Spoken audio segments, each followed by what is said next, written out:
Welcome to another episode of Shelftober, where I am taking, September and now October to go through and declutter, dust, and display all of the shelves in my domains of the house because, I was sick of looking at the dust. And they're really, Anyway. The ones that have been driving me crazy, you still won't see in this one. And I am sorry I sound like this, but yeah, it is what it is. Anywho, as I sort through and not really sort through, I'm literally just trying to move stuff. Mainly because my kids have been complaining about this shelf and how they don't like having the gloves and gloves and hats and scarves and stuff in front of the electronics. Because, as soon as I put the electronics behind something, everybody needed all of the electronic stuff all of the time. Now they just have to look behind the doors and it'll all be there. So that's a thing.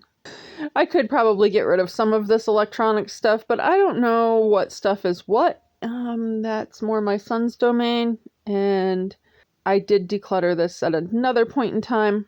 So I'm mainly just getting stuff back in the right places.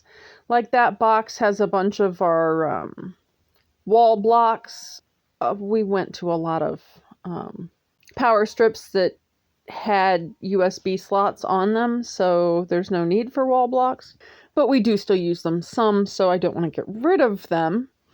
And since different ones seem to affect different cords differently with different devices, we have a wide range. I don't know.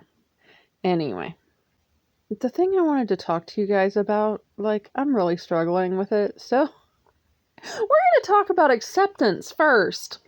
So acceptance is one of those things that I've always struggled with myself, but I do pretty well, I think, at accepting other people for who they are or who they say they are.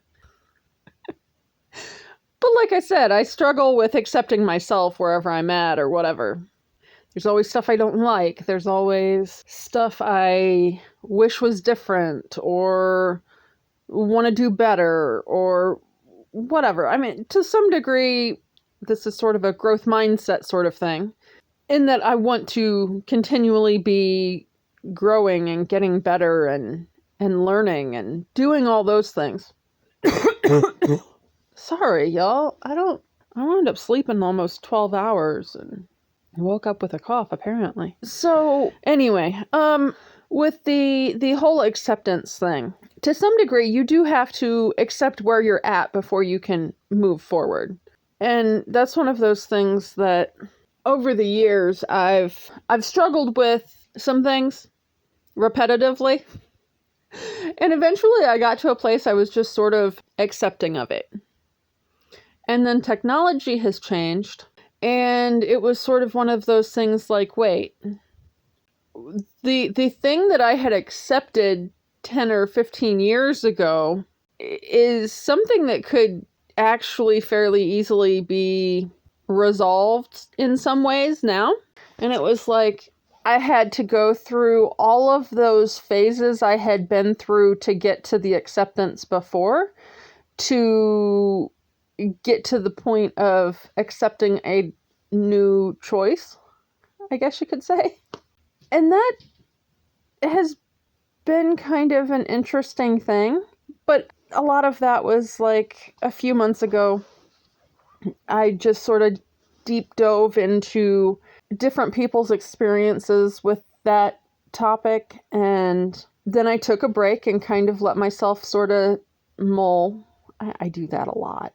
Just mull on different things and think about it, and or try not to think about it a lot of times. Like if I get to the point I need a break, I'm just going to put it on a back burner and go on with life. And I guess for those that don't know, and most of you guys probably don't, because it's not something I really talk about a lot, this is all stemming from being told when I was rather young that I was donor conceived. Now, don't get me wrong, I'm not upset that they told me I was donor conceived, but I think there was other things going on when I was told that.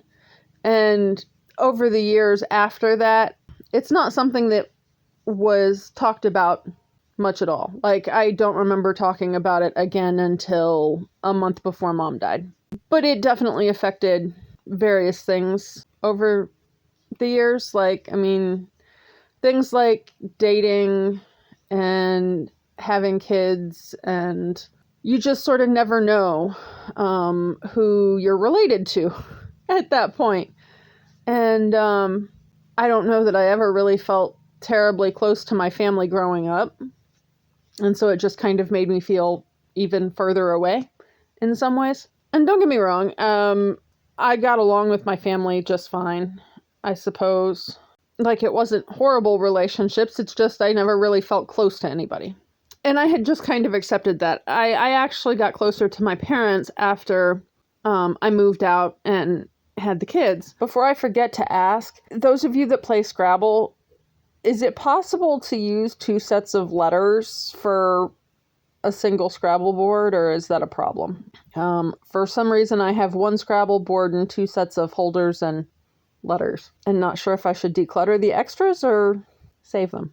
Anyway, with the whole DNA testing thing, in a lot of ways, like every time I see an ad or a commercial or a sign for these tests, it would kind of come up in my head a little bit. And I had just kind of put it out of my thoughts until after Dad died. But then, like, this stuff still comes up, 30 years after I was originally told.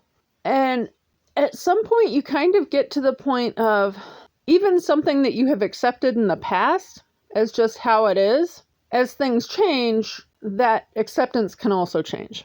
And you kind of have to accept where you're at now and the way things are before you can do much to go ahead and change it to a better place. I don't know if this is this way for everybody all the time, but it seems like when I do that, I kind of start back at square one and have to go through all of the steps it took to get to the acceptance the first time around to figure out and get to an acceptance of a new solution or a new choice. But at the same time, every time it gets brought up, I'm kind of having to go through all of those steps again as well. And at some point, it just got to the point of being like, at what point does this become easier to just say, go ahead and figure it out and just accept the new normal? I don't know. In terms of like cleaning and decluttering and stuff, like I noticed this sort of in my house too. I have to accept where I'm at before I can really move forward and make progress.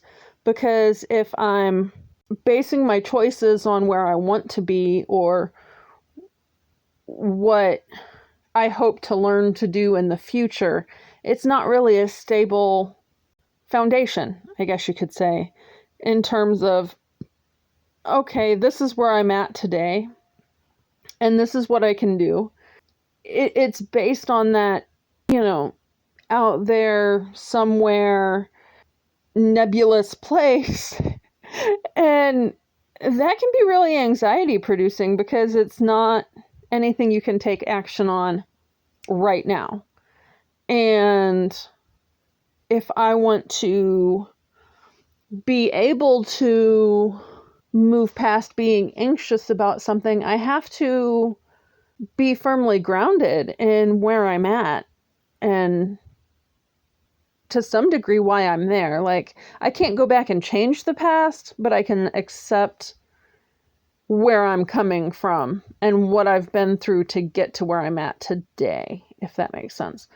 And so I would just like to challenge everybody to look around and sort of take note of where you actually are. Not where you want to be or what can be changed, just where you are. I know one thing I have done over the years, and I've heard that this is sort of a hoarding thing, that normal people don't do this, but like having pictures of areas that are cluttered and I don't know, something about having before and afters. It is something I can look back on in the future when I'm having trouble sort of with, okay, this is where I am. Because I don't necessarily remember where I was before to see the progress that I've made. But once I can see the progress that I've made, it's a lot easier to really take inventory and see where I'm at and make a bit of a game plan for where I want to go in the future. And I think that's important because I don't know about you guys, but for me, especially if I'm having anxiety issues and stuff, it's a lot easier to have a plan because I don't necessarily have to think about things in the moment. I can just execute the plan I had when I was in a good mental state. And that helps me accept where I'm at or going. And remember, a little bit at a time really adds up over a lifetime.